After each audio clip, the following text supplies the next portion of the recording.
10% W/W NaCl in water, ऐसे लिखा हुआ मिल जाए।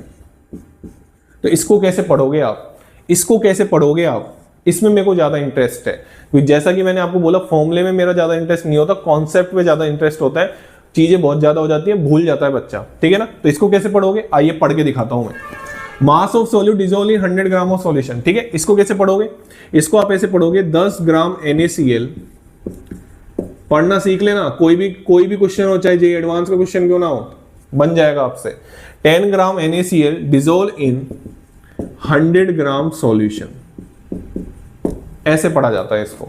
अब 10% की जगह 20%, यहां पे कुछ भी लिख रखा हो, पढ़ा इसको ऐसे जाता है। मैंने एक एग्जांपल लेके आपको समझाया है, ठीक है ना। अब ये कितनी चीजें दे रहा है, अब आपको दिख रहा होगा ये केवल 2 चीजें दे रहा है, लेकिन मैं आपको दिखा सकता हूं ये 3 चीजें दे रहा है। कैसे, आइए। एक तो ये आपको दे रहा है वेट ऑफ सॉल्यूट, क्या दे रहा है बेटा, एक तो आपको ये वेट ऑफ सॉल्यूट दे रहा है, ठीक है, कितना ग्राम, 10 ग्राम। एक आपको ये वेट ऑफ सॉल्वेंट सॉल्यूशन दे रहा है, कितना ग्राम, वेट ऑफ सॉल्यूशन कितना, 100 ग्राम। और एक आपको ये पता है क्या दे रहा है, वेट ऑफ सॉल्वेंट भी दे रहा है। अब ये बच्चों को चमकता नहीं है, कैसे दे रहा है, आइए मैं आपको समझा देता हूं। वेट ऑफ सॉल्यूशन बराबर क्या होता है, weight of solute plus weight of क्या होता है बेटा, सॉल्वेंट होता है। वेट ऑफ क्या होता है, सॉल्वेंट। तो मिल गया ना, 100 में से 10 माइनस कर दोगे तो कितना ग्राम सॉल्वेंट मिल गया, 90 ग्राम मिल गया। बेसिक है, आना चाहिए।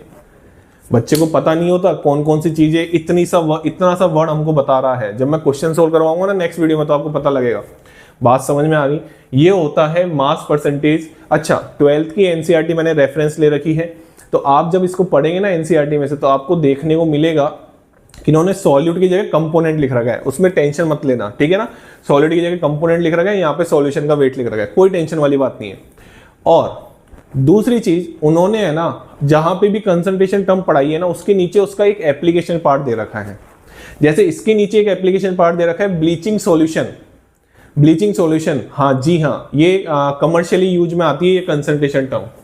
तो उनके यूजेस दे रखे हैं, वो जरूर पढ़ें। वहां से नीट में एक बार क्वेश्चन पूछा जा चुका है, वो भी मैं आपको बताऊंगा कौन सा पूछा जा चुका है। तो आपको एनसीईआरटी जैसे मैं बोल रहा हूं ना, मेरे तरीके से पढ़नी है, आपके तरीके से नहीं पढ़नी, मेरे तरीके से पढ़नी है। इसके नीचे एक यूज दे रखा है, ठीक है, ब्लीचिंग सॉल्यूशन का, उसमें सोडियम हाइपोक्लोराइट आपको मिलने वाला है, NaOCl जिसका फॉर्मूला होता है, तो उसको भी पढ़ना है आपको, ठीक है। चलिए, तो ये पहली कंसंट्रेशन टर्म थी, आराम से समझ में आ गई होगी। आइए दूसरे की बात करते हैं।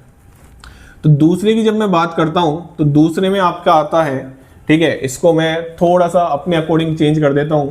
यहां पे वेट